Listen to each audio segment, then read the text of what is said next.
The sky over the ruins of Jaka's city was not blue.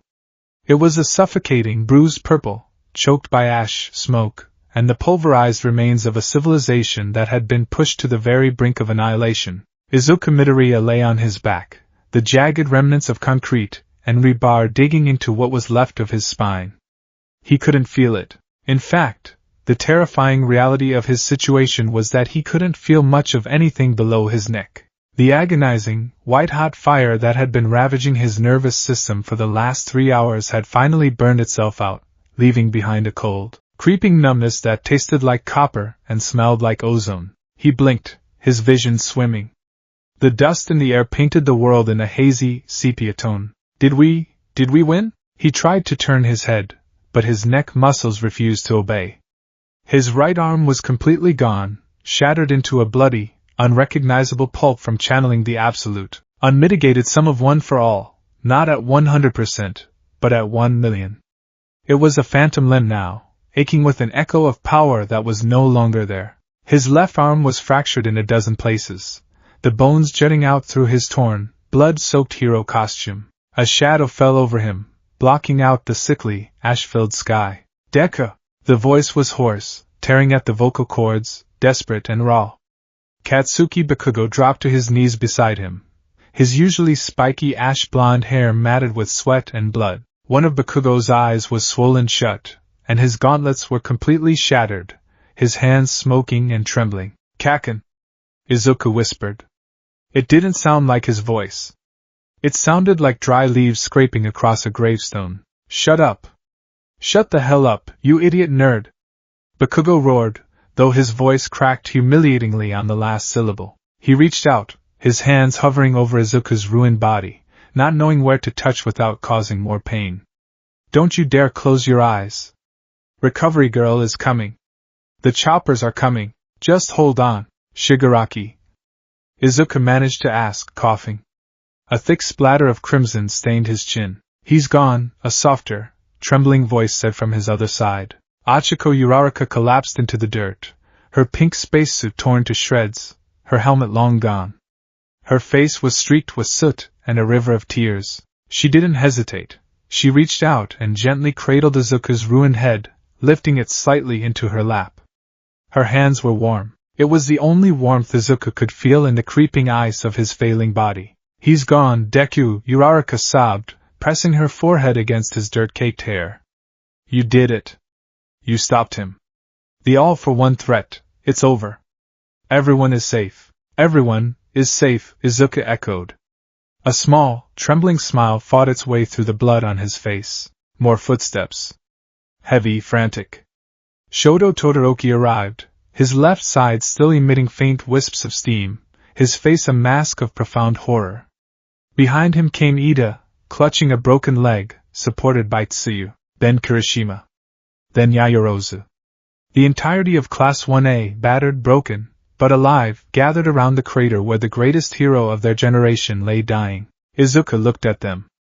His vision was tunneling, the edges of the world turning black, but he saw their faces clearly. He saw their tears, their grief, but most importantly, he saw their survival. He had done it. The burden that had been passed down from the first, to Nana, to All Might, and finally to him, he had carried it to the finish line. Young Midoriya. The crowd parted. Toshinori Yagi, All Might, stumbled forward.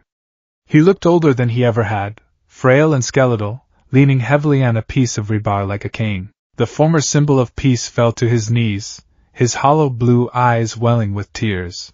"All Might," Izuku breathed. Every word required a monumental effort. His lungs felt like they were filled with crushed glass. "I'm here, my boy," Toshinori wept, reaching out to clasp Izuku's unbroken shoulder. "I'm right here. Did I do good?" Izuku asked, his voice barely a whisper now. "Am I a hero?" Toshinori let out a choked sob, bowing his head until it rested against Izuku's chest. "You are the greatest hero, Izuku. You are the bravest soul I have ever known. You did so well. You can rest now. You can rest," Izuku smiled. It was a genuine, radiant smile that somehow outshone the blood and the dirt. The numbness had reached his chest now. The steady, frantic beating of his heart was beginning to slow. Deep within his mind, in the quiet, ethereal void where the vestiges of One for All resided, the glowing, colorful stars that represented the past users were flickering out, one by one. Daigoro Banjo tipped his hat and offered a solemn bow. Nana Shimura smiled, tears in her eyes. And finally, the first user, Yoichi, stepped forward, placing a hand over Izuku's heart. You have finished our battle, ninth. The quirk is gone. The embers are spent. But your soul is brighter than any of us. Don't go, Deku. Uraraka wailed, holding on to him tighter. Please, keep going. Izuku whispered, using the very last breath in his lungs. He looked at Bakugo, at Uraraka, at All Might. Save people, with a smile. I'll always be watching. His eyes drifted shut. The sounds of Bakugo screaming his name, of Uraraka weeping, of the sirens in the distance, they all faded away, swallowed by a vast, quiet ocean of darkness. Izuku Midoriya let out his final breath, and then, there was nothing. There was no sense of time in the dark. It could have been a second. It could have been an eternity. Izuku floated in a state of absolute sensory deprivation. There was no pain, no fear, no regret. Just a quiet, peaceful void. He expected this was what death was. A final rest. A permanent sleep for a boy who had broken his body over and over again for the sake of the world. But then, the quiet was broken. It started as a scent. Crisp, clean pine needles. The loamy, rich scent of damp earth and moss. Izuku's brow furrowed in the darkness. Smell? I can smell? Then came the sound. The gentle, rhythmic rustling of leaves dancing in a light breeze. The distant, melodic chirping of a bird. Then came the sensation of touch. Beneath him, there was not the jagged, unyielding concrete of Jaka City, but something soft, prickly, and cool. Grass. He was lying on grass. Izuku gasped, his eyes snapping open. Brilliant, blinding sunlight poured into his retinas. He instinctively threw a hand up to shield his eyes, squeezing them shut until they adjusted to the glare. Wait! He threw a hand up. Izuku froze. His heart, which was currently beating in a steady, calm rhythm in his chest, seemed to skip a beat. Slowly, he lowered his hand and opened his eyes. Above him was a canopy of lush, vibrant green leaves, filtering the golden sunlight into dappled patterns on the ground. Beyond the leaves, the sky was a piercing, flawless azure. There was no ash. No smoke. Slowly, shakily, Izuku pushed himself up into a sitting position. He looked down at his right arm. It was there. Not only was it there, but it was perfect. The twisted, purple scarring that had marred his skin since the sports festival, the permanent damage that Recovery Girl had warned him about, the horrific, pulpy mess it had become in the fight against Shigaraki, it was all gone. The skin was smooth, pale, and completely unblemished. He looked at his left arm. The same. He touched his chest, his legs, his face. There was no pain. His body felt light, practically humming with an odd, buzzing energy he had never felt before. What is this? He whispered. His voice was clear, strong, and entirely devoid of the rasping death rattle he had just experienced. He looked down at himself, and realized he was no longer wearing his hero costume. Gone were the iron soles, the reinforced gloves, the green jumpsuit. Instead, he was clothed in a simple, loose-fitting white kosode, a traditional Japanese kimono top, and light gray hakama pants. The fabric felt slightly coarse, like linen, and his feet were bare against the cool grass. Izuku scrambled to his feet, his analytical mind going into overdrive. The trademark muttering began, spilling from his lips in a rapid-fire stream. Okay, think. I died. I know I died. I felt my heart stop. I felt One for All burn out completely. So where am I? Is this a quirk? Did an enemy villain have a post-mortem illusion quirk? No, Shigaraki stole or destroyed everything in the vicinity. Did Eri use rewind? No, she wasn't at the battlefield, and her horn was empty. Besides, rewind wouldn't change my clothes into Edo period garments. Am I in a coma? Is this a near-death hallucination? He pinched his arm. Hard. Ow. He rubbed the red spot. I can feel pain. The sensory feedback is perfectly consistent with reality. The smell of the dirt, the wind on my skin. If this is a hallucination, it's flawless. Izuku closed his eyes and tried to reach inward, searching for the familiar, roaring bonfire of One for All. He reached for the stockpiled power, for Black Whip, for danger sense. Nothing. The quirk was completely, unequivocally gone. There were no embers, no vestiges, no quirks. He was quirkless. However, as he reached inward, he noticed something else. Where the bonfire of One for All used to be, there was now a deep, swirling well of warmth in his center. It didn't feel like physical strength, it felt like gravity.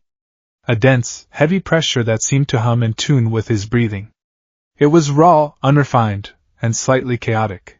I don't have One for All, but I have something, Izuku muttered, placing a hand over his stomach. He looked around. He was in a dense forest, surrounded by towering trees with thick trunks. The underbrush was thick, but there was a faint, well-worn dirt path winding through the trees to his left. First things first. Gather information.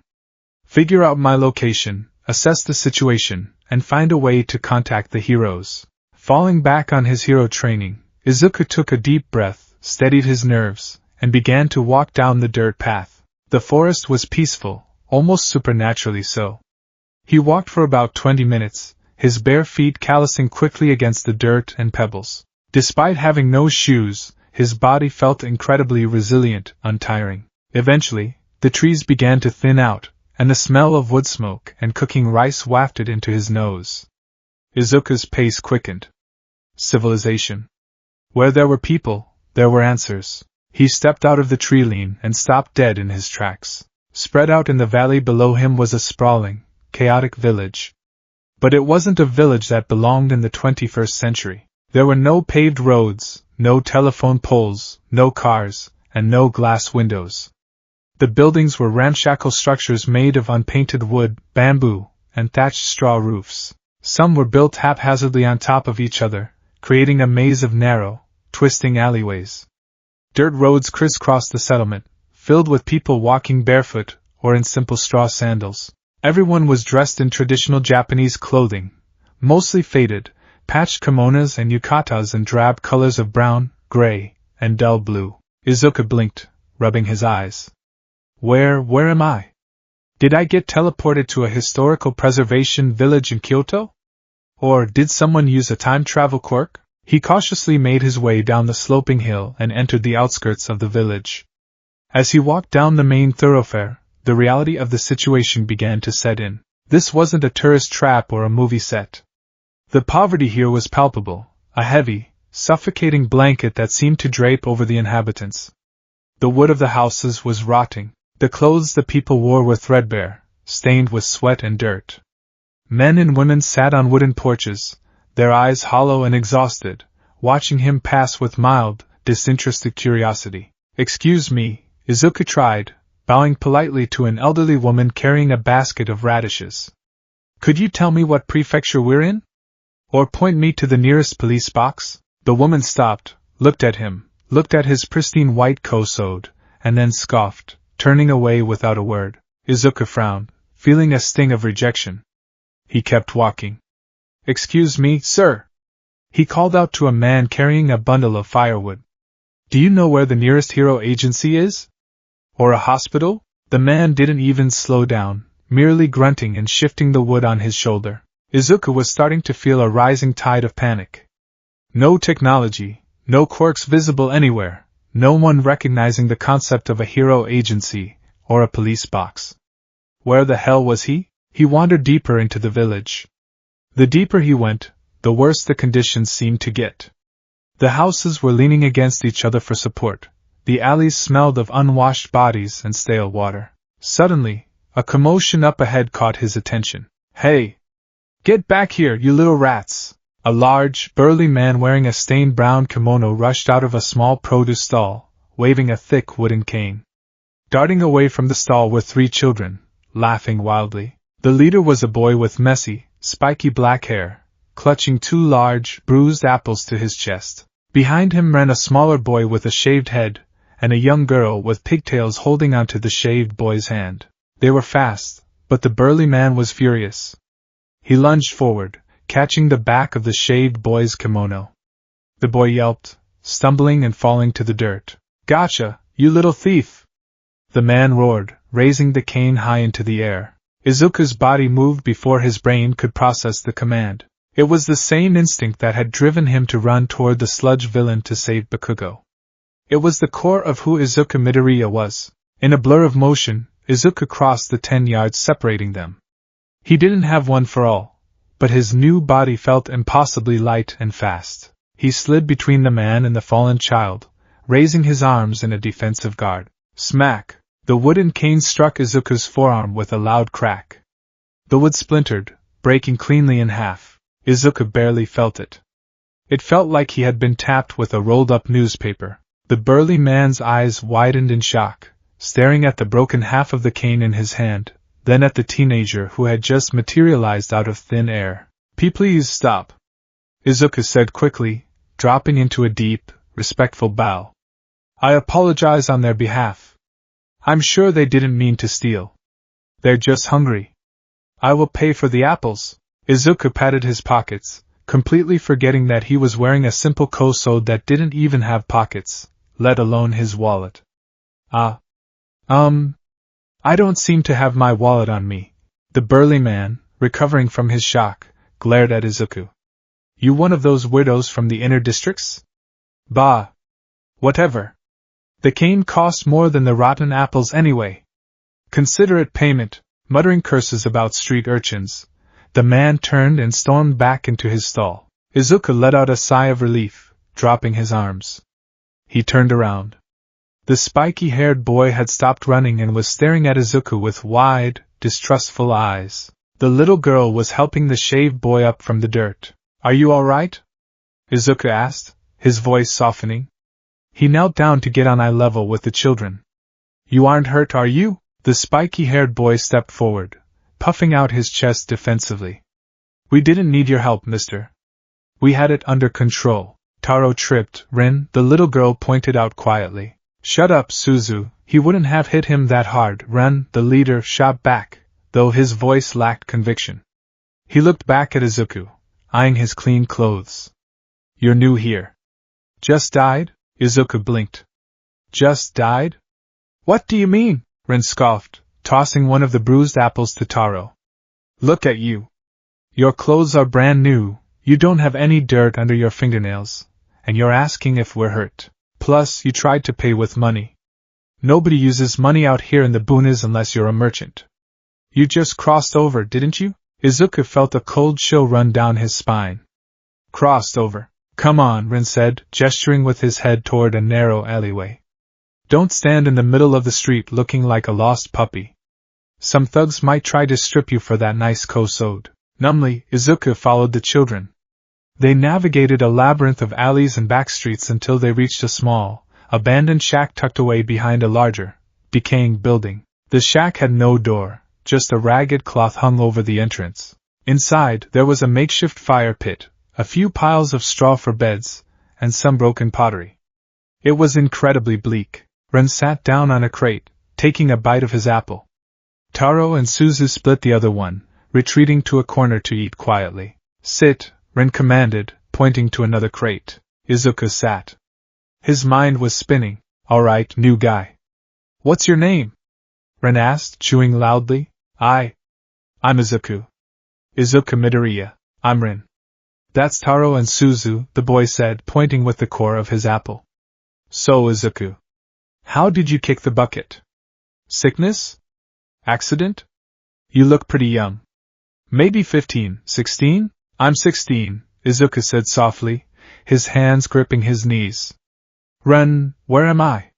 What is this place?" Ren sighed, adopting the tone of someone who had explained this 100 times. "You're in the Rakangai. District 64, to be exact. The Hanging Dog District. And since you're here, it means you're dead. Welcome to the Soul Society, the afterlife." Izuku stared at him. The words echoed in the small shack. The afterlife. Soul Society? Dead. The memories of Jaka's city flooded back. The crushing blow from Shigaraki. The feeling of his bones turning to dust. The weeping faces of his friends. The fading of the vestiges. He hadn't survived. The absolute certainty of it settled into his bones like lead. He wasn't in a coma. He wasn't time-traveling. He was dead. Tears welled up in Izuku's green eyes, spilling over his cheeks and dropping onto his lap. He didn't sob, but he couldn't stop the silent flow of tears. He was dead. He would never see his mother again. He would never see Uraraka, or Ida, or Todoroki, or Kaken. He would never graduate from UA High School. He would never become the #1 hero. Ren stopped chewing, looking uncomfortable. He shifted on his crate. Hey, don't cry. It's not that bad. I mean, it sucks, but you know. You get used to it. I'm sorry, Izuku whispered, hurriedly wiping his eyes with the sleeve of his kosode. I'm sorry, I left a lot of people behind. People I wanted to protect. Were you a samurai or something? Taro asked quietly from the corner. You broke that guy's stick with your bare arm without even flinching. Izuku sniffled, forcing a small smile. Something like that. I was a hero. Or I was trying to be one. A hero? Ren snorted. Well, we don't have those here. We just have Shinigami. And they don't care much about the outer districts like us. Shinigami? Death gods? Izuku asked, his analytical mind latching onto the new terminology as a coping mechanism to stave off the grief. What are they? They're the guys in black robes who run the Soul Society, Ren explained.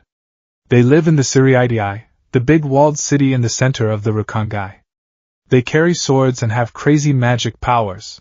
They're supposed to protect souls from hollows, monsters that eat spirits. But they rarely patrol out as far as District 64 unless things get really bad. Izuku absorbed the information. So, this world, it's a spirit world. And we are spirits? Souls? Yeah. Pluses, they call us. Normal souls, Ren said. You don't age, you don't get sick, and the best part?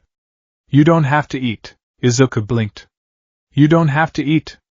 But you just stole those apples. Ren looked down at the apple core in his hand, a slight blush dusting his dirty cheeks. Well, you don't have to eat to survive. Normal souls don't get hungry. We just drink water. But sometimes you miss the taste of things, you know? When you're a kid, you miss the feeling of a full stomach. We stole them for a treat. Not that it matters. They taste like ash half the time anyway. Izuku looked at the children. They were dead. They had died young, ended up in this impoverished district, and formed a makeshift family to survive the monotony of an afterlife that seemed to have forgotten them. The injustice of it struck a familiar chord in Izuku's heart. Even in death, society was unequal. Even in the afterlife, there were children wearing rags, stealing bruised fruit just to feel alive. Suddenly, a sound interrupted his thoughts. Grew a mumble. It was a loud, aggressive, monstrous growl. Izuku jumped, looking around wildly. Was that a hollow? Did one of those monsters find us? Ren, Taro, and Suzu were all staring at him with wide eyes. Izuku? Ren said slowly, pointing a finger at him. That wasn't a monster. That was your stomach. Izuku paused. He looked down at his abdomen. Then it hit him. It wasn't a normal hunger. It didn't feel like skipping breakfast or missing lunch. It felt like a black hole had suddenly opened inside his gut, tearing at his insides with a ravenous, agonizing ferocity. It was a starvation so profound, so intense, that it felt like his very soul was trying to cannibalize itself to find energy. Izuku let out a choked gasp, falling off the crate and dropping to his hands and knees on the dirt floor. He clutched his stomach, his knuckles turning white. Sweat immediately broke out across his forehead. Ack. It hurts. Izuku groaned, his vision swimming. The dense, swirling warmth he had felt earlier in his chest was suddenly burning hot, demanding fuel, demanding sustenance. He's hungry! Taro yelled, panicking. But you said normal souls don't get hungry, Ren. They don't. Ren shouted, jumping up. He rushed over to Izuku. Hey! Hey, new guy! Midoriya! Stay with us. It burns. Izuku wheezed, curling into a fetal position. He felt like he was going to pass out. The pain was blinding. He must have spiritual pressure, Suzu said, her quiet voice laced with fear. I heard a merchant talk about it once. People who have Riryoku, spiritual power, they get hungry. If they don't eat, they can waste away. Damn it! Rin cursed. He looked around frantically. The apples were gone. They had nothing else. Izuku squeezed his eyes shut. Was this it? He had survived the death of his physical body, only to starve to death in the afterlife? The irony was bitter. Then, he felt a small, trembling hand touch his shoulder. He cracked an eye open. Suzu was kneeling beside him. In her small, dirt-stained hand, she held a tiny, cloth-wrapped bundle. She unwrapped it, revealing a small, hard, stale piece of a rice ball. It was probably days old, scavenged from someone's trash or guarded fiercely as an absolute last resort. Here, Suzu whispered. Eat. Suzu, that's your emergency stash. Ren protested. He's gonna die again if he doesn't eat, she replied stubbornly, holding it out to Izuku. Izuku looked at the rice ball. Then he looked at the little girl's sunken cheeks and the absolute selflessness in her eyes. It reminded him so much of Eri. It reminded him of Uraraka giving him her points in the entrance exam. His hand shot out, grabbing the rice ball. He didn't even chew. He shoved it into his mouth and swallowed it whole. The effect was instantaneous. The moment the food hit his stomach, the agonizing black hole slammed shut. The burning heat in his chest cooled into a massive, rushing river of energy. It surged through his veins, making his skin tingle and the air around him hum. For a brief second, a faint, almost invisible aura of pale green light flickered around his body, causing the dust in the shack to blow away from him in a circular shockwave. Ren and the others stumbled back, shielding their faces from the sudden gust of wind. Izuku gasped, taking a deep, shuddering breath. He sat up, wiping a line of sweat from his chin. The pain was completely gone, replaced by a feeling of immense, vibrating power. It wasn't one for all, but it felt remarkably similar. It was a wellspring of energy that belonged entirely to him. Whoa! Taro breathed, staring at Izuku in awe. Did you guys feel that? The air got all heavy. Ren looked at Izuku with a newfound mixture of respect and apprehension. You're not a normal soul, Izuku. You have Riryoku. A lot of it. Izuku looked at his hands. He flexed his fingers. The energy responded, humming beneath his skin. He looked up at the three children. They were orphans in the afterlife, living in squalor, stealing to survive. Yet, when a stranger was in pain, they gave up the last scrap of food they had to save him. Izuku stood up slowly. He brushed the dirt off his white kosode. Thank you, Suzu, Izuku said softly, bowing deeply to the little girl.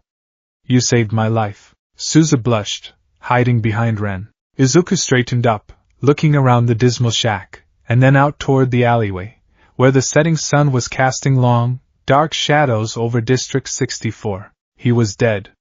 His time in the world of the living was over. He had given everything to save Japan, to save his friends. He had thought his duty as a hero was finished, but as he looked at these children, he realized something fundamental about himself. Izuku Midoriya couldn't stop being a hero if he tried. It wasn't about the quirk. It wasn't about the costume, or the license, or the pro rankings. It was about seeing people in need and moving before thinking. This world, this soul society, was flawed. It was broken. There were children starving in the streets, while death gods lived in a walled city. There were monsters that hunted the weak. Ren, Izuku said, his voice taking on a new, firm tenor. The voice of the boy who had stared down all for one. You said the Shinigami use this Riryoku. That they have swords and powers, and they protect people. Ren nodded slowly. Why yeah. If you have enough spiritual pressure, you can join the Shino Academy. Become a Shinigami. Izuku nodded, a fierce, emerald determination igniting in his eyes. Then that's what I'll do. What? Ren gaped. Just like that? You just got here. You don't know anything about the Soul Society. It takes years of training, and the nobles look down on people from the Rakangai. I don't care, Izuku said, stepping out of the shack and looking up at the sky. It was turning a deep, fiery orange, just like the sunsets over UA High School.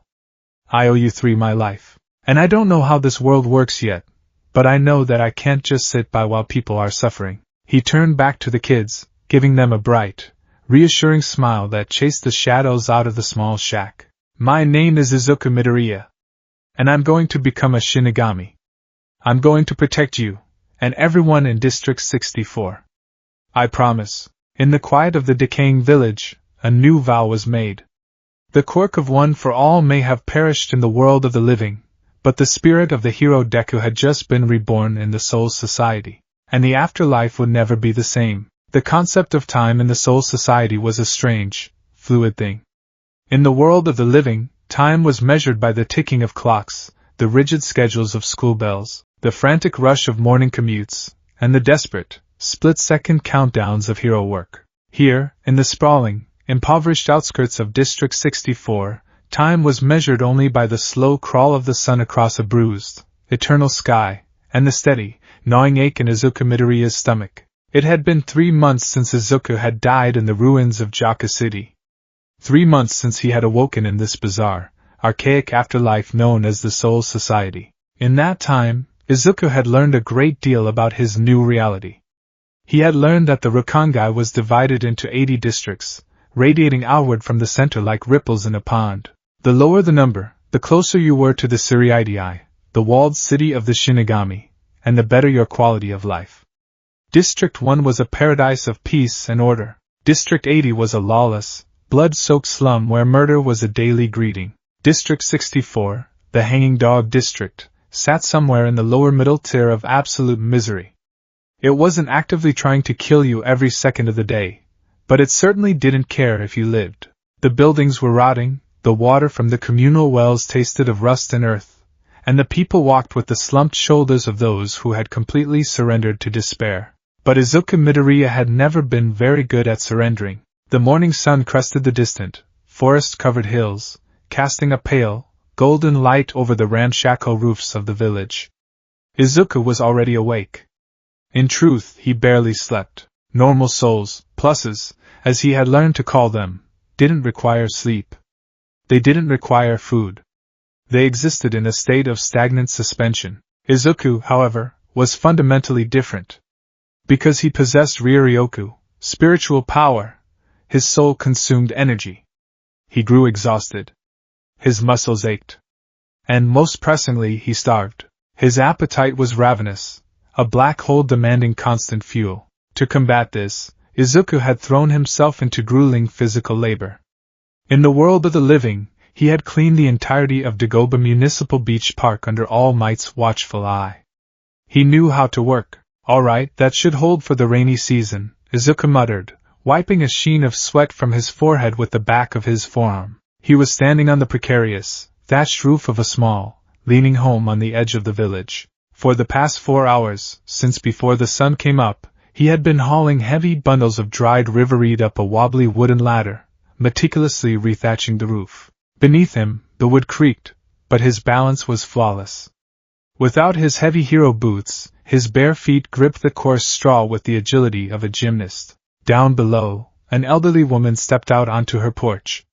She was hunched over, leaning heavily on a walking stick. She looked up at the green-haired boy on her roof, her weathered face breaking into a rare, gap-toothed smile. "Midoriya boy!" she called out, her voice raspy but warm. "You're going to break your neck up there.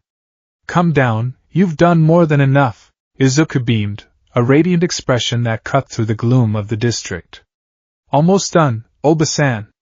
I just need to tie down the last layer so the wind doesn't catch it. I noticed a leak in the corner last week when it drizzled. Didn't want your futon getting soaked." He expertly wove the thick hemp rope through the bamboo supports, pulling it taut with a sharp yank. The muscles in his arms flexed beneath his white kosode.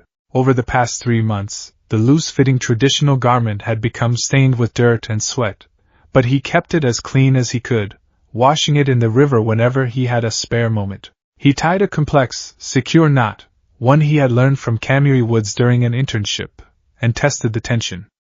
Satisfied, he hopped down from the roof.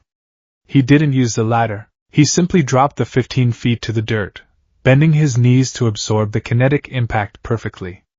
The landing was practically silent. The old woman shook her head in amusement, though there was a glint of awe in her milky eyes. You move like a phantom, boy.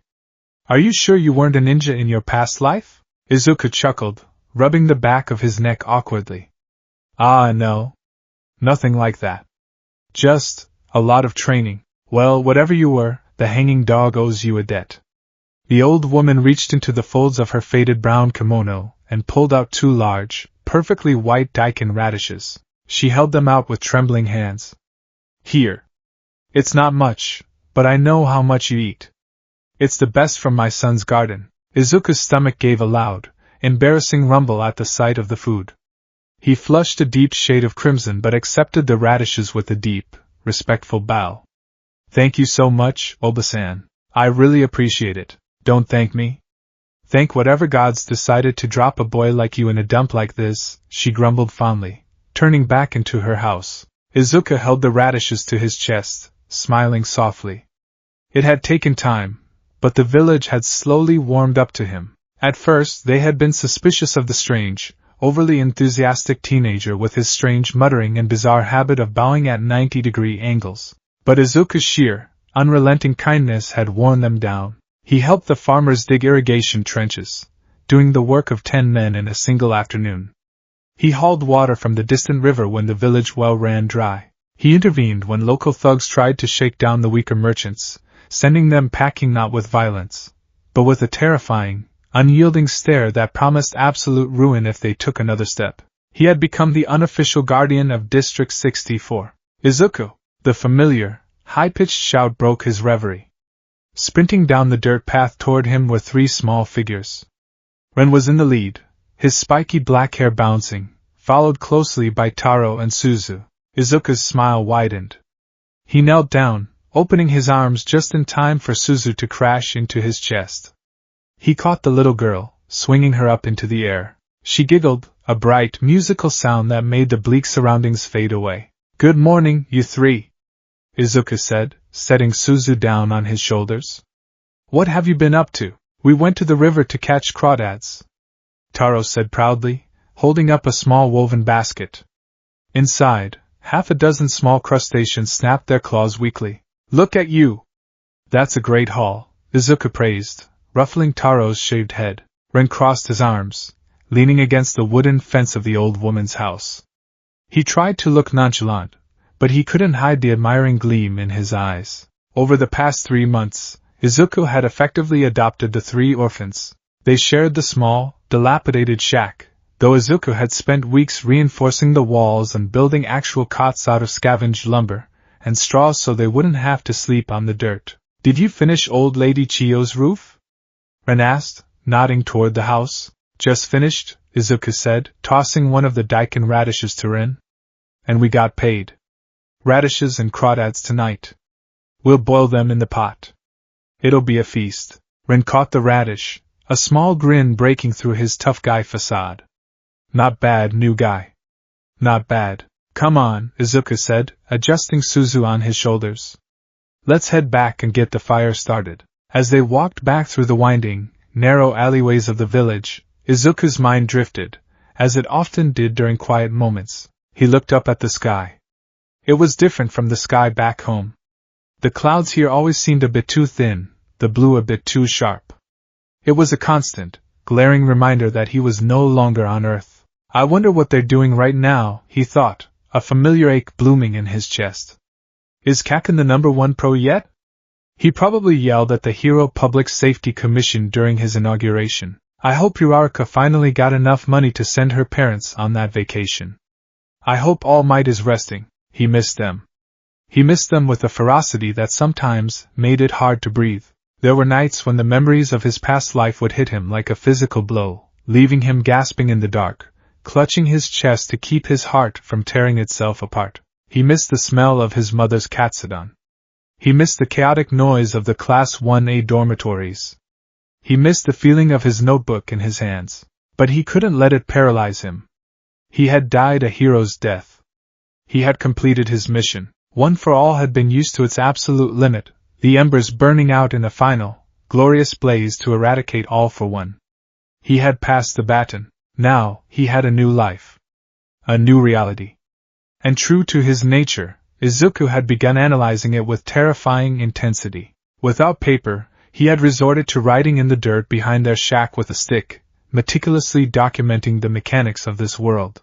He had deduced that everything here, the buildings, the dirt, the water, even his own body, was composed of something called reisha, spirit particles. Normal souls were static, unchanging, but those with riryoku, spiritual pressure, could subconsciously absorb and manipulate these particles. It explained why he was so strong. He didn't have one for all anymore. He had checked 1,000 times. He couldn't summon Black Whip. He couldn't float. Danger sense was silent. The quirks were gone, yet his body retained the memory of holding that unfathomable power. For a year, Izuku's soul had been the vessel for the combined willpower of 8 legendary heroes. His soul had been stretched, battered, broken, and reforged to contain the power of the gods. When he died, his soul crossed over into the Soul Society, retaining that exact shape. He was like a massive, empty cup that had once held the ocean. Now that he was in a world made entirely of spiritual energy, that cup was aggressively drawing an ambient reisha to fill the void. It was why he was so hungry. His massive, terrifyingly large spiritual capacity was demanding fuel. It was why he could jump 15 feet in the air, why he could shatter wood with a flick of his wrist. His riryoku was passively reinforcing his spiritual body, mimicking the effects of One for All's full calling, albeit at a very raw, unrefined level. If I can learn to control it consciously, Izuku thought, tracing a line in the dirt with his toe as they walked. If I can compress the reisha the way I compressed air for the Air Force gloves, I might be able to replicate my old fighting style without breaking my bones. His internal muttering was abruptly cut short by a sudden, violent shift in the atmosphere. Izuku stopped dead in his tracks. The air around them dropped 10 degrees. The hairs on the back of Izuku's neck stood up, and a heavy, suffocating pressure slammed down on his shoulders. It felt like someone had suddenly increased the gravity in the alleyway. It tasted metallic, like old blood and ozone. Izuku? Suzu whimpered from his shoulders, her small hands gripping his hair tightly. It's cold. Izuku, what's wrong? Ren asked, stopping a few paces ahead. He turned around, his eyes wide. He couldn't feel the pressure exactly the way Izuku did, but the sheer malevolence in the air was palpable even to normal souls. Screech! The sound tore through the village like a rusty blade against glass. It was a horrific, distorted howl that sounded like a dozen voices screaming in agony, layered over the guttural roar of a beast. Izuku's eyes snapped toward the center of the village. Above the rooftops, the sky seemed to crack. A dark, swirling vortex of black and purple energy tore open in the air. A garganta, Izuku whispered, recalling the terms Ren had taught him. A tear between worlds. From the black void, a massive, skeletal hand covered in white bone armor reached out, gripping the edge of the sky. Then, another hand. Slowly, terrifyingly, a monster pulled itself into the Soul Society. It was a hollow. Izuku had never seen one before, but the descriptions hadn't done it justice.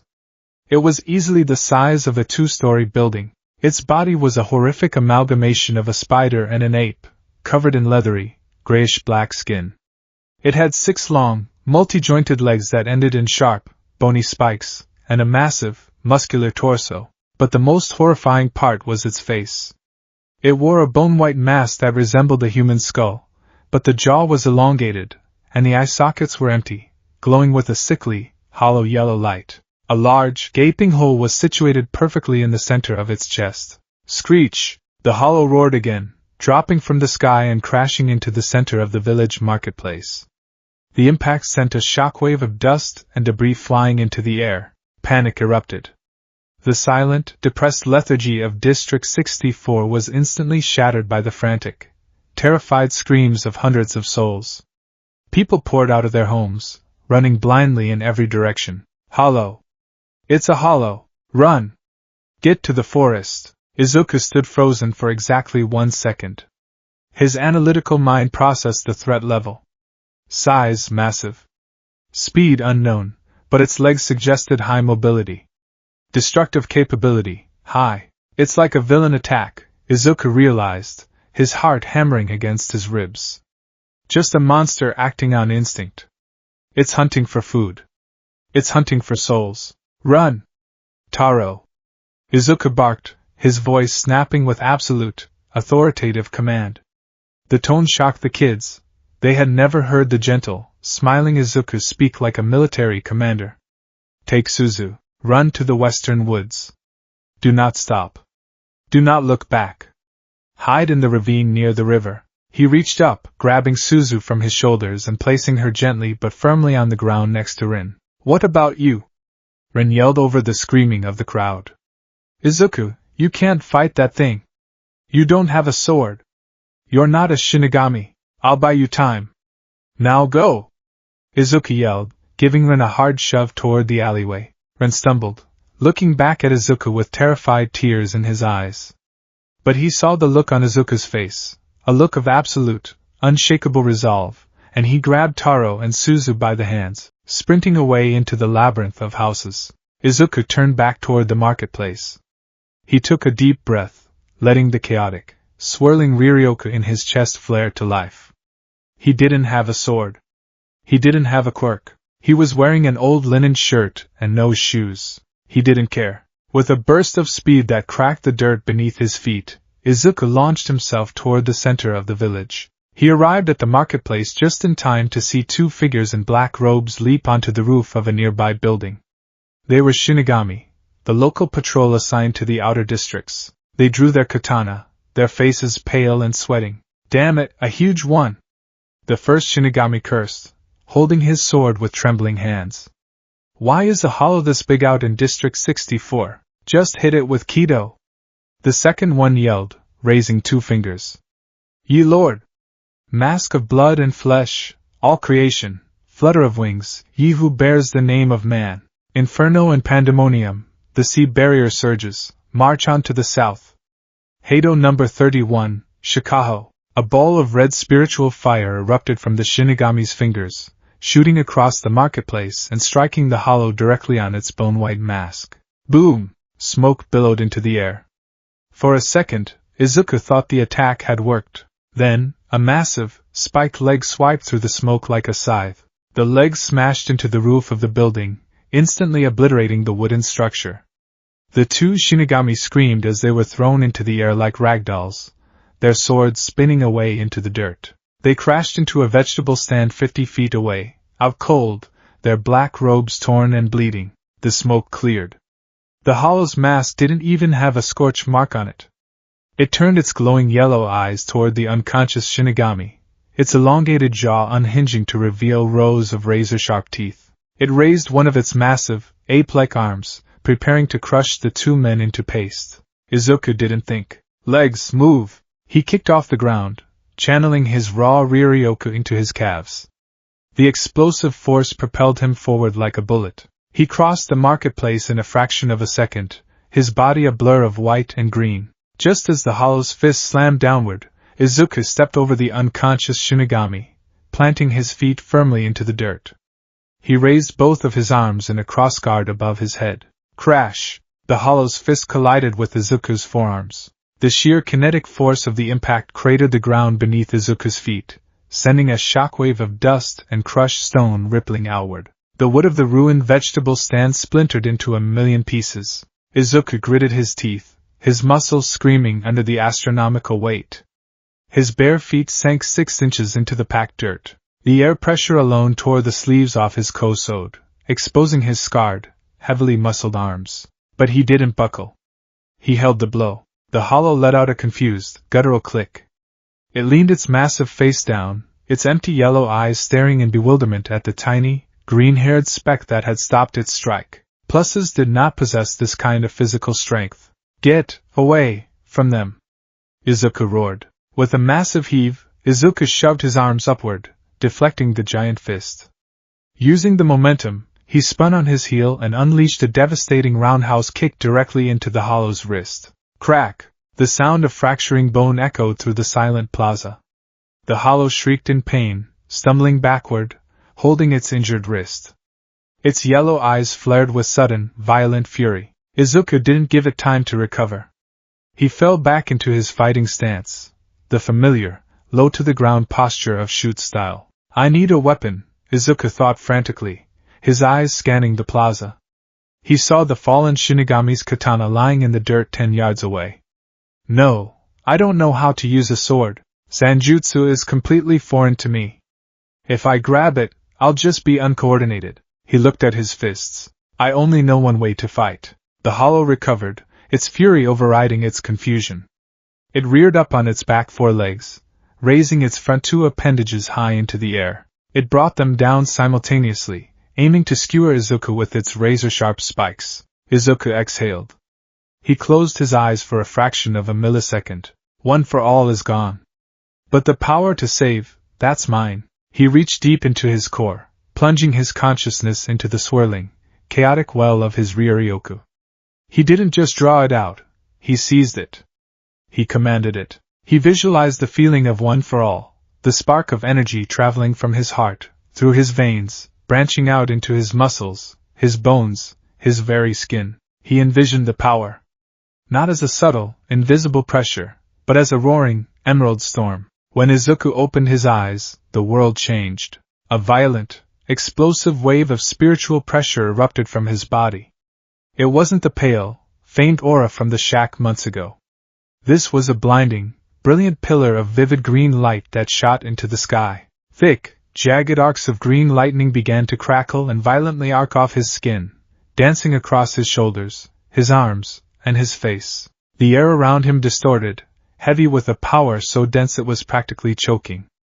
The loose rubble around his feet began to defy gravity, floating upward into the air. 50 miles away, in the center of the Suriidii, several captains in their barracks suddenly stopped drinking their tea, their heads snapping toward the outer districts in shock. Izuku didn't know that. He only knew the hollow was coming down. Full cowling, Izuku vanished. He didn't run. He used the ambient erasure in the air beneath his feet to create a microscopic platform, kicking off it with explosive force. He bypassed the hollow's downward strike entirely, launching himself straight up into the air. He soared 20 feet, 30 feet, completely clearing the monster's massive bulk. At the apex of his jump, directly level with the hollow's horrifying, skull-like mask, Izuku pulled his right arm back. He focused every single drop of his surging, volatile Ryoryoku into his right fist. The green lightning condensed, wrapping around his knuckles in a blinding, swirling sphere of concentrated spiritual energy. It was reckless. It was incredibly dangerous. Shinigami used Zanpakuto because channeling pure, unrefined Ryoryoku into physical attacks was prone to shattering the soul's own structural integrity. Without a conduit, the body bore the brunt of the recoil. Izuku knew this intuitively. He knew it would break him. He smiled. It's just like the old days, Detroit. Izuku screamed, his voice carrying the weight of a thunderclap. The hollow looked up, its yellow eyes widening in sudden, primal terror. It tried to bring its arms up to block. It was too slow. Smash! Izuku thrust his fist forward, driving it squarely into the dead center of the hollow's bone-white mask. The impact was cataclysmic. A massive, conical shockwave of green spiritual pressure exploded from the point of impact, tearing through the air and ripping the clouds in the sky above them into a perfect circle. The sheer force of the blow shattered the hollow's mask instantly. The bone didn't just crack, it pulverized into fine, white dust. The kinetic energy transferred through the mask, traveling down the hollow's spine. The colossal beast didn't even have time to scream. Its massive body was launched backward like a cannonball, skipping violently across the dirt like a stone on water. It crashed through 3 abandoned houses, tearing a trench 50 yards long through the village, before finally slamming into the base of a small hill and coming to a dead stop. For a moment, the world was completely silent. The dust slowly began to settle. The green lightning flickering around Izuku's body sputtered and died out. Gravity reasserted itself. Izuku fell from the sky, landing heavily on his feet. He stumbled, falling to one knee, panting heavily. Snap! Crunch! The adrenaline receded, and the pain hit him like a freight train. Izuku let out an agonizing, choke scream, clutching his right arm. The spiritual recoil of channeling that much raw, unrefined Ryoryoku without a Zanpakuto had been devastating. His right arm hung uselessly at his side, completely shattered. The bones were broken in multiple places, the skin bruised a dark, horrific purple. It looked exactly like it had after the UA entrance exam when he had punched the 0-pointer. The pain was blinding, white-hot, and nauseating. It felt like his soul itself was tearing at the seams. He fell sideways into the dirt, gasping for air, clutching his ruined arm to his chest. His vision swam, dark spots dancing at the edges of his sight. He looked up just in time to see the massive body of the hollow begin to dissolve. Without its mask, the dark erasure that comprised its form lost cohesion, breaking apart into glowing blue particles that drifted away on the wind, leaving absolutely nothing behind. I beat it, Izuku thought, a dizzy, exhausted smile touching his lips. I protected them. Footsteps. Slow, deliberate, and entirely unhurried. Izuku weakly turned his head. Walking through the settling dust of the destroyed plaza was a man. He wore the standard black shihakusho of a Shinigami, but he wore it with the confident swagger of a veteran. Tied around his waist was a white sash, and strapped to his left hip was a katana with a rectangular tsuba. The man had spiky black hair, deep, intense eyes, and 3 prominent scars running down the right side of his face. On his left cheek, directly under his eye, was a dark tattoo of the number 69 foot. On his left arm, he wore a wooden badge strapped to his bicep. The insignia of a lieutenant. Shuhei Hisejai, lieutenant of the 9th Division, surveyed the scene with absolute bewilderment. He had been dispatched to District 64 via Hell Butterfly because the local patrol had reported an abnormally massive hollow signature. He had expected to arrive to a massacre. He had expected to have to release his shuriken and fight a bitter battle to protect the outer limits.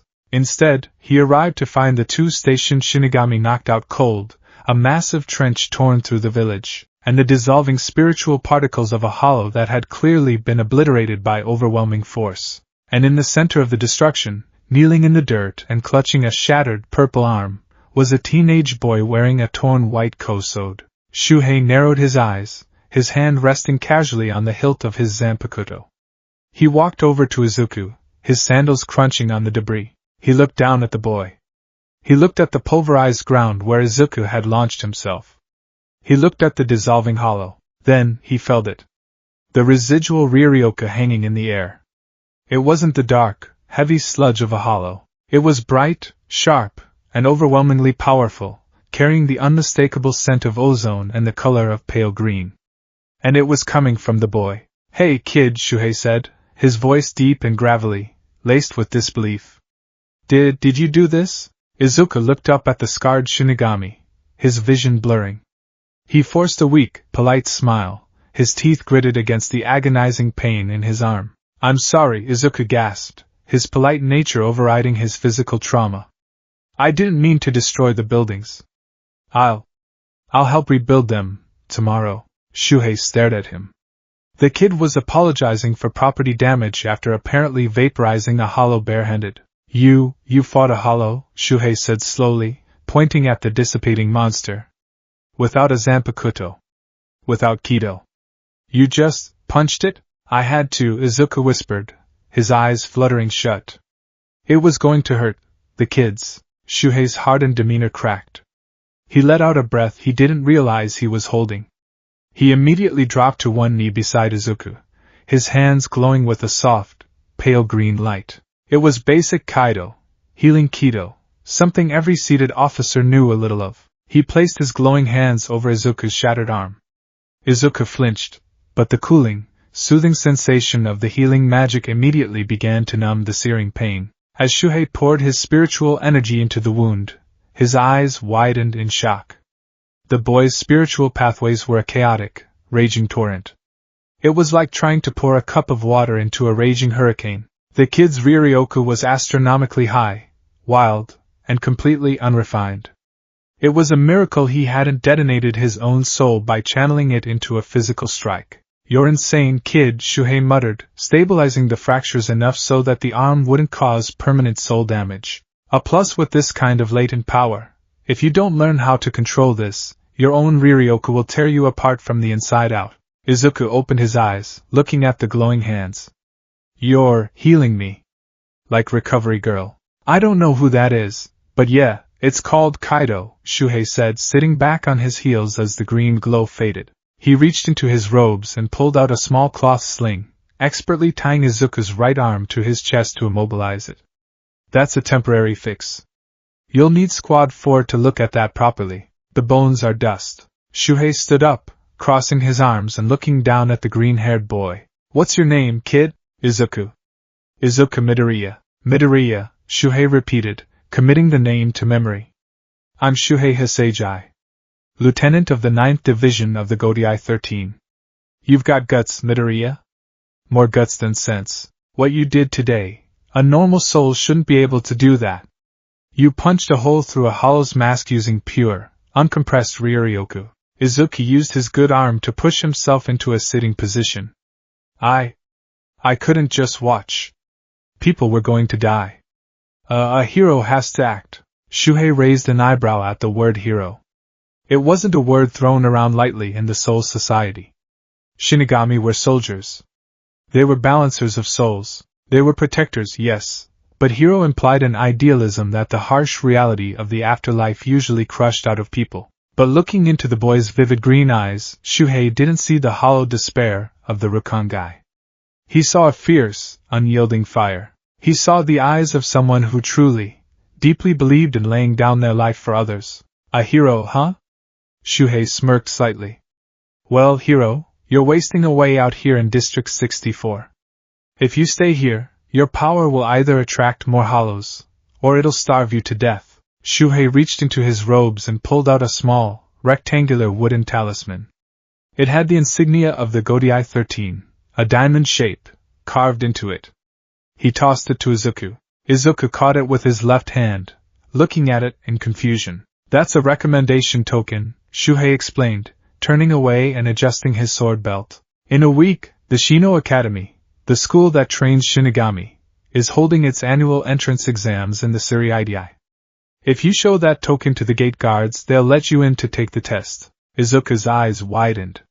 He stared at the wooden token like it was made of solid gold. This was it. This was his Yui acceptance letter all over again.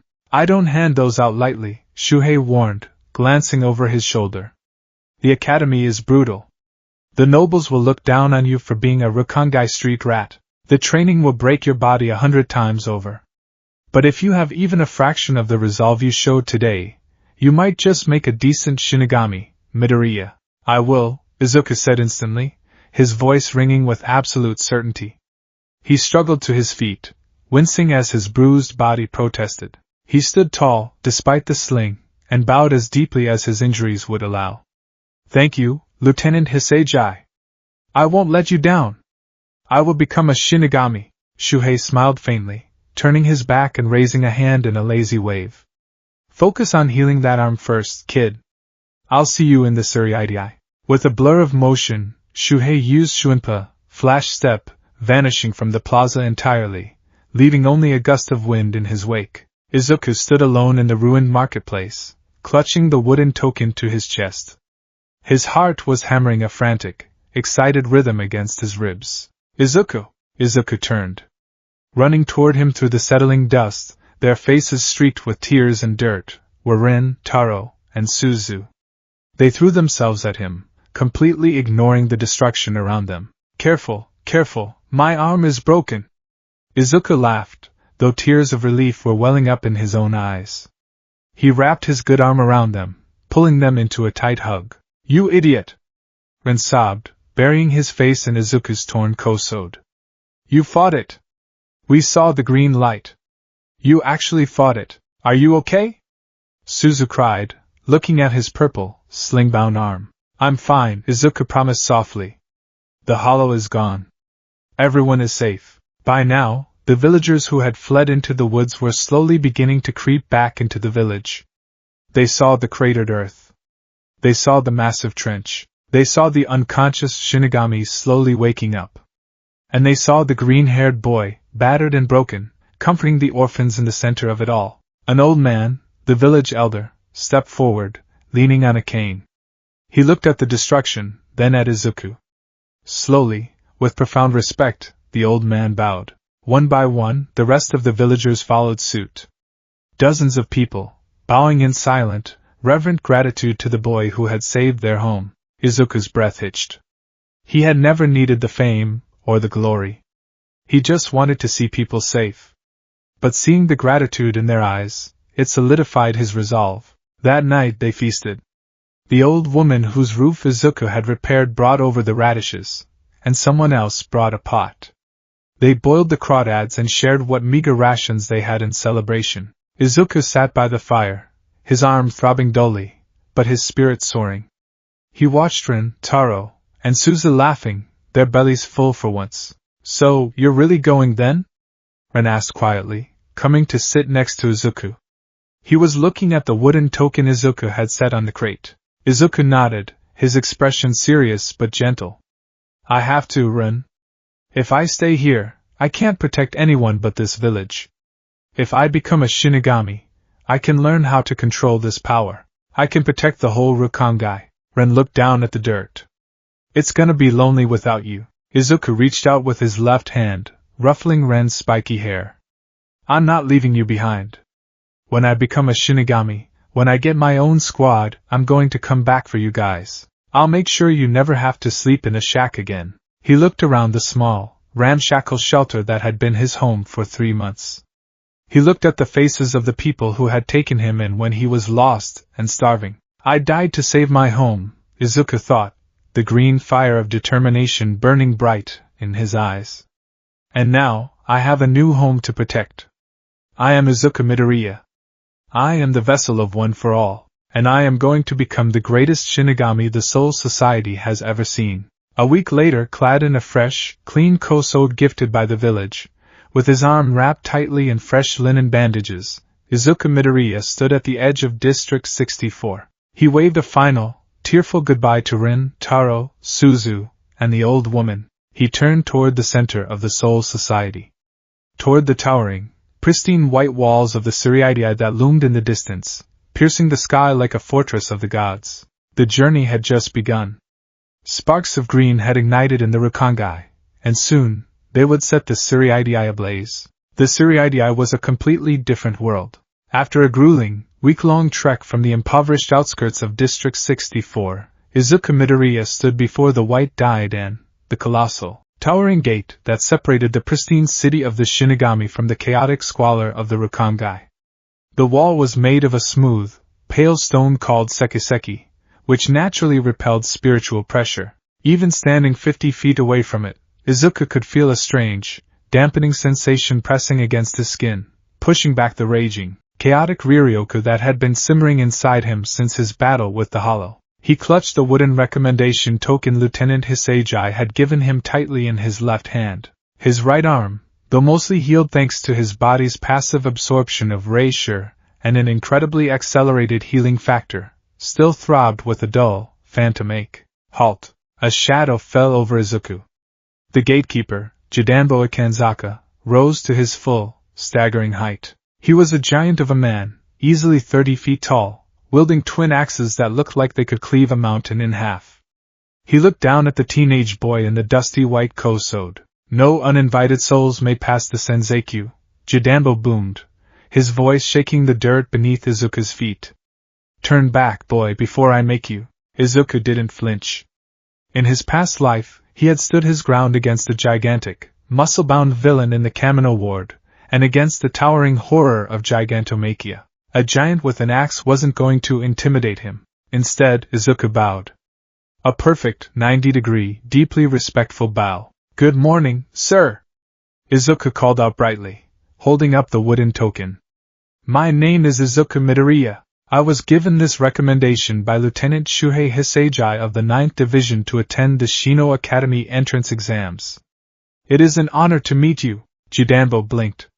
He lowered his axes slightly, a look of profound confusion crossing his giant, dopey features. Usually, people from the Rukongai either ran away screaming, or the arrogant ones tried to fight him and got swatted like flies. Very rarely did they bow and introduce themselves with such aggressive politeness. Jidanbo leaned down, squinting at the small wooden token. He recognized the insignia immediately. "A recommendation from a lieutenant?" Jidanbo muttered, scratching his chin. He looked Izuku up and down. The boy was small, scrawny, and looked completely harmless. But there was a strange, dense weight in the air around him. Well, I'll be. Rules are rules. If you've got a token, you've got the right to take the test. With a mighty grunt, Jidambo grabbed the bottom of the colossal Sekiseki gate and heaved upward. The stone ground against stone with a deafening rumble, slowly rising to reveal a sliver of the city within. The academy is straight down the main thoroughfare. Don't cause trouble, kid, Jidambo warned. Thank you very much, sir. Izuku bowed again, before taking a deep breath and stepping across the threshold. The moment he crossed the boundary, the dampening effect of the wall vanished, and Izuku was hit by a tidal wave of sensory information. The Siriidii was immaculate. The streets were paved with pristine white cobblestones. The architecture was a beautiful, sprawling array of traditional Japanese estates, towering pagodas, and lush, perfectly manicured gardens. But it wasn't the sights that overwhelmed him. It was the spiritual pressure. In the Rakangai, Reisure was thin, scattered. Here, the air was practically swimming with it. It felt heavy, saturated, like breathing underwater. For a normal soul, it would be suffocating. But for Izuku, whose soul was a bottomless, starving chasm, it was like stepping into an all-you-can-eat buffet.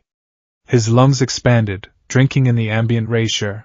The lingering ache in his right arm vanished entirely.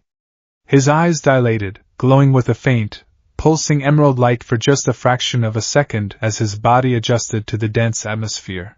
This place, it's incredible, Izuku thought, pulling out a small, blank, leather-bound notebook he had bartered for in a middle district. He hadn't brought a pen, having fashioned a makeshift charcoal pencil instead. The Reisure density is at least 20 times higher than District 64. If I tried to use my physical strength here, the structural reinforcement on my body should theoretically be much stronger, but the recoil could also be magnified if I don't control the output.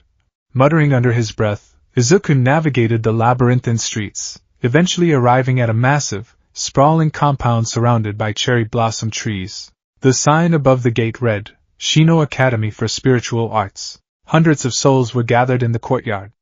Some wore the dusty, ragged clothes of the Rakangai, looking nervous and intimidated. Others wore exquisite, brightly colored silk kimonos, chatting haughtily amongst themselves, the nobles of the Siriidii. Izuku joined the line for the entrance exams.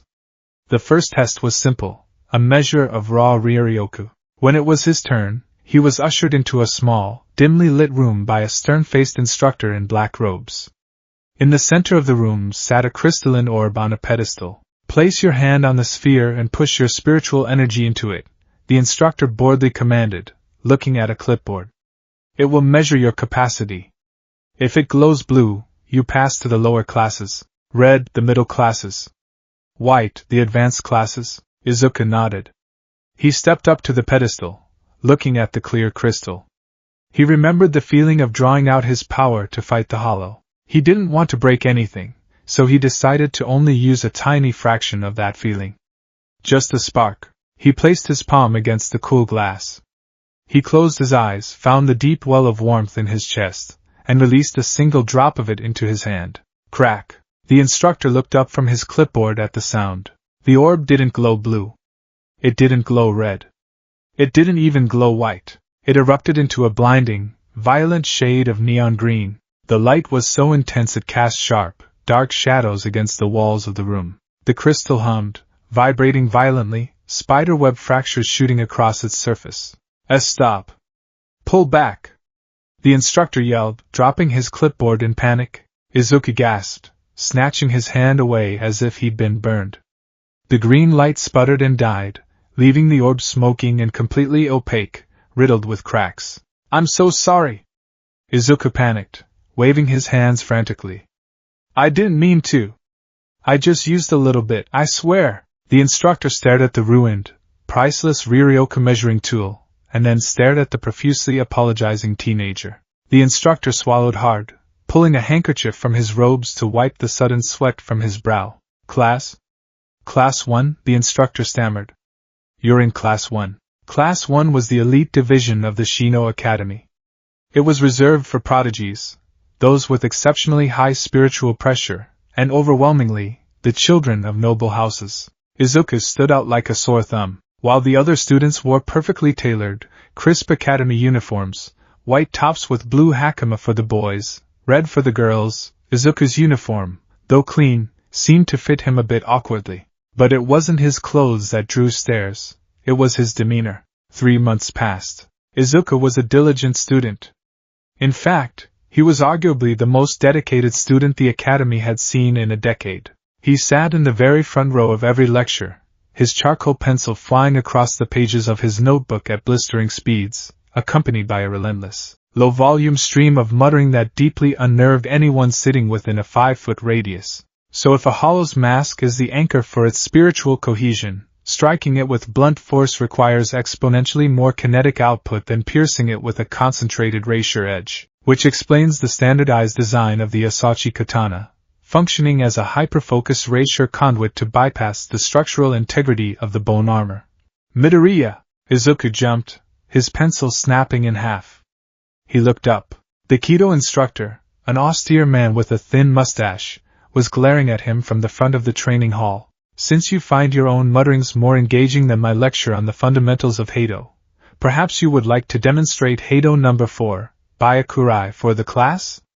The instructor challenged. Snickers echoed through the room.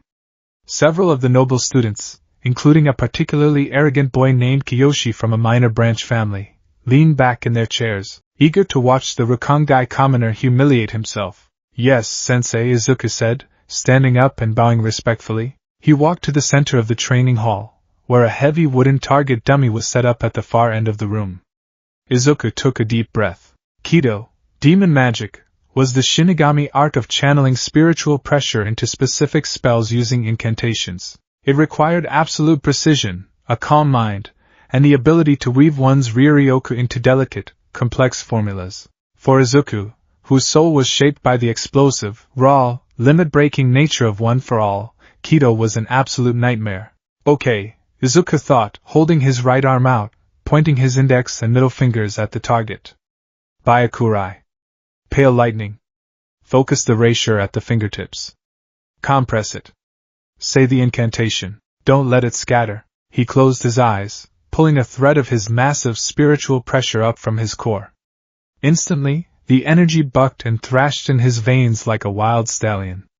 It didn't want to be a delicate thread. It wanted to be a sledgehammer. Izuku gritted his teeth, forcing it down his arm. He opened his eyes, staring intensely at the target. Ye Lord! Mask of blood and flesh, all creation, flutter of wings, ye who bears the name of man. Izuku chanted, his voice echoing in the silent hall. Truth and temperance. Upon this sinless wall of dreams unleash but slightly the wrath of your claws. The air around him began to hum. Sparks of pale blue lightning flickered around his fingers. It's working! Izuku thought excitedly. I've compressed it. Heido number 4, Byakurai. He released the energy. The spell was supposed to be a thin, precise beam of white lightning that pierced the target like a bullet. Instead, the compressed energy at Izuku's fingertips violently rebelled against its constraints. The pale blue spark instantly shifted into a terrifying, neon green hue. The rapier expanded exponentially in a fraction of a millisecond. Boom! It wasn't a beam. It was a localized explosion. A massive, concussive shockwave of green spiritual pressure detonated directly from Izuku's hands. The kickback was equivalent to firing a tank shell. Izuku was launched backward, his sandals skidding across the wooden floorboards for 10 feet before he caught his balance, smoke pouring off his outstretched hands. The entire front half of the training hall was caught in the blast radius. The wooden target dummy was completely vaporized. The floorboards were scorched black, and the windows along the right wall shattered into 1,000 pieces from the air pressure alone. Silence descended on the classroom, broken only by the tinkling of falling glass. Izuku coughed, waving a hand to clear the thick green smoke. He looked at his hands, completely unharmed, then at the smoking crater where the dummy used to be. He immediately whipped out his notebook, his charcoal pencil moving furiously. Failure to properly filter the rapier flow. The structural integrity of the Kido spell cannot contain the density of my latent Ryoryoku. It's like trying to force a fire hose through a drinking straw. The spell formula collapses, resulting in an unrefined, omnidirectional release of kinetic energy. I need to widen the internal spiritual pathways before applying the incantation. And Midoriya.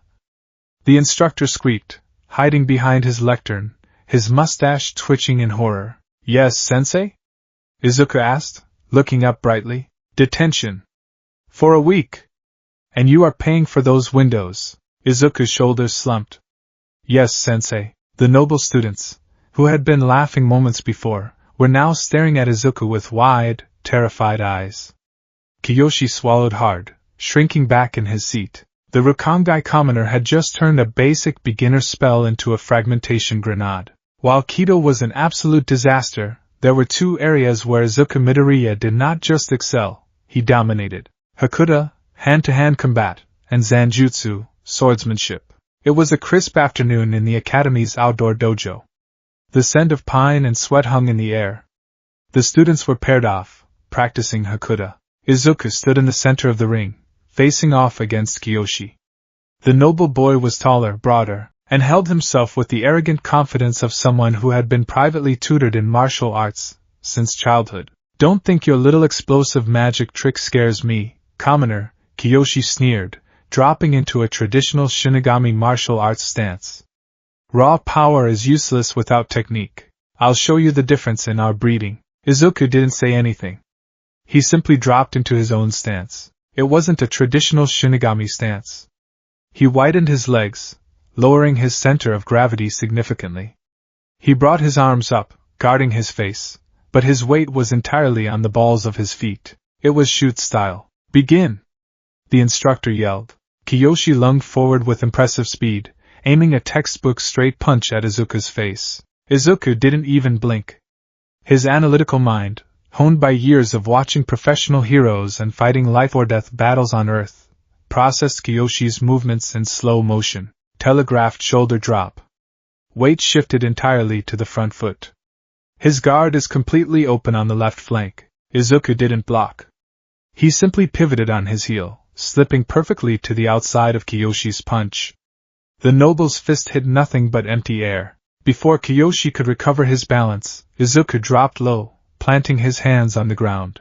He channeled a microscopic fraction of his Riryoku into his legs, not enough to break his bones, just enough for speed. He swept his right leg out in a sweeping arc, catching Kiyoshi behind the ankles. The noble boy's legs were knocked out from under him with sweeping force.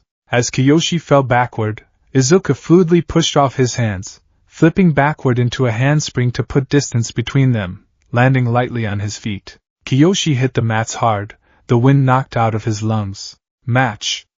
The instructor called, looking at Izuku with a mixture of surprise and profound respect. Winner, Midoriya. Izuku immediately dropped his guard and rushed over to Kiyoshi, bowing deeply and extending a hand to help him up. That was a great lunge, Kiyoshi-kun. Izuku beamed, completely genuine. Your speed is incredible. But you commit all your weight to your front foot when you strike. If you keep your center of gravity a bit further back, you'll be able to retract your punches faster and defend against counterattacks. Kiyoshi slapped Izuku's hand away, his face turning beet red with humiliation. He scrambled to his feet, glaring venomously. Don't patronize me, street rat. I don't need advice from you. He stormed off the mats. Izuku sighed, dropping his hand. He really had just been trying to help. He treated his classmates exactly how he had treated Class 1A, as comrades to grow stronger with. But the deeply ingrained classism of the Soul Society made building those bonds difficult. The afternoon transitioned to Zanjutsu class. The students were handed heavy wooden bakken, practice swords. Izuku held the wooden weapon awkwardly. He had never used a sword in his life. Zanjutsu is the core of a Shinigami's duty, the instructor boomed, pacing the ranks. Before you can wield a true Zanpakuto, you must understand the weight of the blade. The sword is an extension of your soul. It is not a tool of murder, it is a tool of purification. Pair off. Izuku was paired with a quiet, observant boy named Yoda. Yoda assumed the standard kendo stance, raising his bakken high. Izuku mirrored him, mimicking the posture as best he could. I've watched countless hours of Kamiri Woods and Edge Shot, Izuku muttered internally, analyzing the wooden sword in his hands. I know the theory of armed combat. But a sword alters my center of balance. My instinct is to close the distance and use my legs. If I try to fight like a samurai, I'll lose to muscle memory. Begin! Yoda attacked with a swift, downward kendo strike, aiming for Izuku's head. Instead of raising his sword to block, Izuku fell back on his instincts. He used his footwork. He sidestepped the strike completely, letting the heavy wooden blade crash into the mat beside him. Rather than swinging his own bakken like a traditional sword, Izuku closed the distance instantly. He brought the hilt of his wooden sword up, trapping Yoda's wrists against the shaft of his own weapon, essentially disarming him without knocking the sword away. Then, sweeping his leg behind Yoda's knee, Izuku gently guided the boy to the floor, holding the tip of his wooden sword a millimeter from Yoda's throat. The entire exchange took less than 2 seconds. The instructor stared. Midoriya. What kind of sword style was that? You barely swung your weapon. Izuku lowered the bakken, bowing apologetically. I'm sorry, sensei. I'm not very good at swinging it yet, so I decided to use the sword defensively, utilizing it to control my opponent's wrists and leverage my physical mobility instead of relying on a blade clash. The instructor was silent for a long moment. Finally, a small, impressed smile tugged at his lips. Unorthodox, unconventional, and highly effective. You fight like someone who has been fighting for their life for a very long time, Midoriya. Izuku felt a pang in his chest. If only you knew. 6 months into their first year, the most anticipated day of the academy arrived. The armory of the Shino Academy was a massive, subterranean vault, dimly lit by glowing spiritual lanterns. The air down here was thick, heavy with the combined spiritual pressure of thousands of dormant weapons. The first-year students of Class 1 were lined up in the center of the vault. Standing before them were racks upon racks of plain, unadorned katanas and simple black sheaths. Today, you will receive your Asachi, the headmaster of the academy announced, his voice echoing off the stone walls. The nameless swords, forged by Otsunomiya of the Royal Guard, these blades are blank slates. They are forged from the layered souls of countless Shinigami. Izuku felt a sudden, cold shiver run down his spine. Forged from souls? You will carry this blade with you at all times, the headmaster continued. You will train with it, eat with it, sleep with it. Slowly, over the years, you will pour the essence of your own soul into the Asachi. It will imprint upon you. It will learn your heart, your fears, your strengths. And one day, if you are worthy, it will speak to you. It will tell you its name, and it will become your true Zanpakuto. The headmaster stepped aside, gesturing to the racks. Step forward, one by one. Do not choose the blade. Let your spiritual pressure guide you. The blade will choose you. The students went up one by one. Kiyoshi approached the rack, hovering his hand over several swords before confidently grabbing one. He drew it slightly. The steel gleamed a cold, sterile silver. He smirked, walking away. Eventually, it was Izuku's turn. He walked up to the rack. There were hundreds of identical swords. How was he supposed to know which one was his? He closed his eyes, taking a deep breath. He let his Riryoka flare, just a tiny bit. He reached out with his senses. For a moment, there was nothing. Just the cold, static hum of dormant metal. But then, he felt it. It wasn't a sound. It was a feeling. A faint, distant warmth. It felt like the comforting weight of a heavy blanket on a cold night. It felt like a strong hand resting on his shoulder. It felt, inexplicably, like the quiet void where the vestiges of one for all used to reside. Izuku opened his eyes. He walked past the first 3 racks, moving deep into the dusty corners of the armory. He stopped in front of a rack covered in a thin layer of dust. Sitting in the center was a single Asachi. The black scabbard was slightly scuffed. The hilt wrap was a dark, faded green instead of the standard black. Izuku reached out his right hand, his fingers trembling slightly. The moment his skin made contact with the wrapped hilt, the vault exploded into chaos. Zob! A deafening crack of thunder echoed through the subterranean room. A massive, violent surge of green lightning erupted from the sword, coiling around Izuku's arm and shooting up into the ceiling. The force of the spiritual discharge knocked the surrounding students off their feet. The spiritual lanterns in the room shattered simultaneously, plunging the vault into darkness, save for the blinding, emerald light radiating from Izuku and the sword. What's happening? Kiyoshi screamed from the floor, shielding his eyes. His spiritual pressure is rejecting the Asachi. An instructor yelled, fighting against the gale force winds whipping through the room. Midoriya! Let go of the sword. It's going to shatter your soul. But Izuku couldn't hear them. The green lightning wasn't hurting him. It was violent, yes. It was chaotic. But as it coursed through his veins, connecting his soul to the blade, Izuku didn't feel pain. He felt a profound, overwhelming sense of grief. Images flashed through his mind, not his own, but projected directly into his consciousness from the blade. He saw a man in a white cape, bleeding from his mouth, looking up at a towering villain. He saw a woman with dark hair, crying as she placed her infant son in another's arms before turning to face her death. He saw a bald man with goggles, fighting desperately to buy time for civilians to escape. He saw a sickly man with white hair, reaching a hand out through the bars of a vault, holding on to a singular, fragile spark of hope. We are here. The voice wasn't spoken. It echoed in the deepest chambers of his heart. It was a chorus of voices, layered over one another. Tears streamed down Izuku's face, glowing in the green light. He gripped the hilt tighter, pouring every ounce of his chaotic, roaring Riryoku into the blade. He wasn't rejecting it. He was welcoming it home. I'm here, Izuku whispered into the storm. I'm right here. Slowly, the violent lightning began to subside. The blinding light compressed, drawing back into the blade until the room was left in absolute darkness. Someone cast the Kido spell to create a ball of light, illuminating the vault once more. Izuku stood in the center of the room. The Asachi was still in his hand, resting peacefully in its scabbard. It wasn't glowing anymore, but the air around it seemed to warp slightly, heavy with an unfathomable, slumbering power. Izuku looked up at the terrified faces of his classmates and instructors, wiping the tears from his cheeks.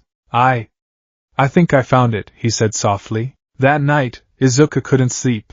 The academy dormitories were silent, the other students exhausted from the emotional toll of receiving their Asachi. Izuku sat cross-legged on his futon, the sword resting across his lap.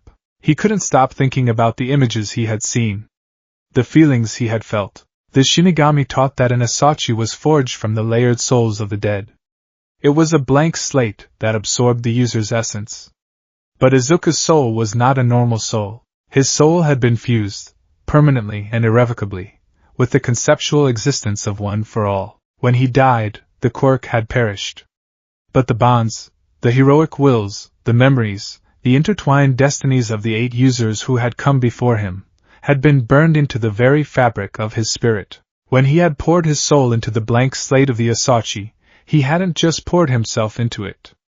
He had poured them into it. Izuku needed answers. He dressed quietly in his training uniform, grabbing the sword and sneaking out of the dorms. He navigated the moonlit paths of the academy until he reached a secluded, open-air training courtyard surrounded by bamboo. He walked to the center of the courtyard, sitting down cross-legged on the cool wooden planks. He placed the Asachi horizontally across his lap. Earlier that day, the Zanjutsu instructor had explained the concept of Jin-Zen, sword meditation. It was the highest form of communication with the Zanpakuto. By entering a deep trance and synchronizing one's breathing with the spiritual pulse of the blade, a Shinigami could enter their own inner world and speak directly with the spirit of their sword. Usually, it took years of practice for a Shinigami to achieve Jin-Zen even once. Izuku closed his eyes. Synchronize my breathing, Izuku thought, his mind racing. Aizawa-sensei taught me how to block out distractions when trying to focus on micro-movements for Black Whip. All Might taught me to feel the power deep in my core. Breathe in. Feel the erasure. Breathe out. Push it into the blade. He gripped the green-wrapped hilt with both hands. He slowed his breathing. Inhale. Exhale. The ambient sounds of the Suriidii, the rustling of the bamboo, the distant chirp of crickets, the soft whisper of the wind, slowly began to fade away. The darkness behind his eyelids deepened. The feeling of the wooden planks beneath him dissolved into nothingness. The weight of the sword in his lap vanished. Izuku felt like he was falling.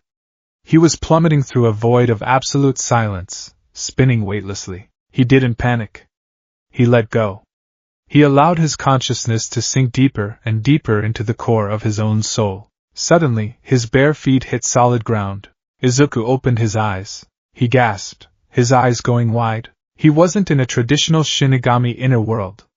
There were no infinite oceans, no towering skyscrapers, no barren deserts. He was standing on a paved concrete walkway.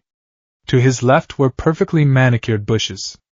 To his right, a large, pristine glass building reflecting the light of a perpetual, golden twilight sky. Looming before him, imposing and magnificent, were 4 massive glass structures connected by elevated walkways, shaped like a giant H. Yue High School.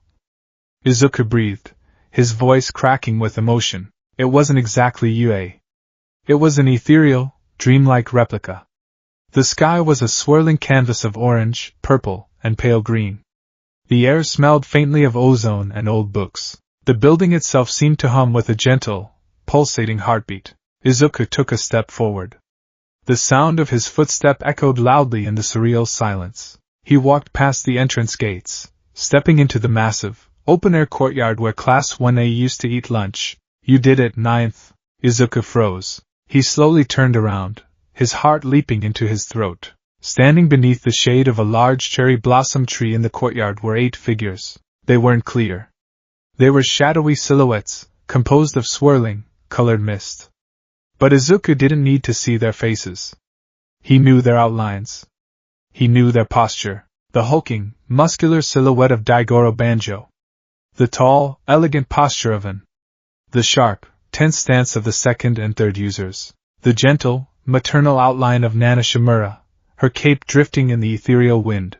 And stepping forward from the group, glowing with a soft, pale white light, was the slender silhouette of the first user, Yoichi Shigaraki. Vestiges. Izuku whispered, tears instantly blurring his vision.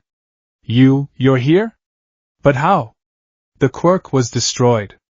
We burned it all out against Tamura. Yoichi's silhouette raised a shadowy hand, placing it gently over Izuku's heart. Even in this inner world, Izuku could feel the warmth of the touch. One for all, as a genetic mutation, is gone, Yoichi's voice echoed in Izuku's mind, calm and infinitely kind. The stockpiled physical power was spent.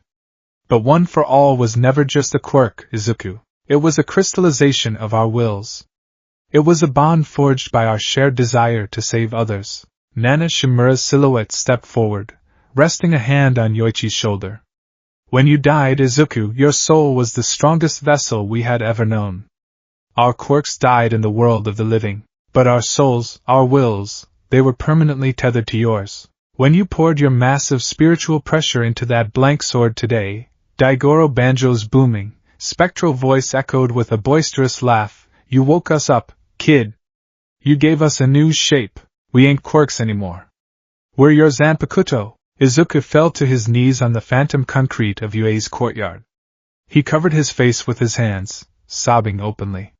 He had thought he was entirely alone in this strange, archaic world. He thought he had lost his greatest mentors, his closest confidants. Don't cry, Ninth, the sharp, stern voice of the second user spoke up. This world is a battlefield, just like the last one. We felt what you did in that village. We felt your resolve. You still want to save people. Izuku looked up, furiously wiping his eyes. He nodded fiercely. I do. The Soul Society, it's broken. People are suffering just because they were born in the wrong district. There are monsters hunting children. I can't just stand by. Yoichi smiled. Izuku could feel the smile, even if he couldn't clearly see the face. Then we will lend you our strength once more, Yoichi said, extending a hand to Izuku. But understand this, Izuku. This power is not the same as before. You are not channeling physical stockpiled strength. You are channeling spiritual power. Our wills have merged into a single entity, acting as the conduit for your massive Ryoryoku. Izuku reached up, grasping Yoichi's shadowy hand. As he did, a brilliant spark of green lightning jumped between them. If you rely purely on brute force, like you did against that hollow, you will shatter your soul, Yoichi warned, his tone turning serious. You must learn to wield the sword. You must learn to channel us through the blade, not your fists.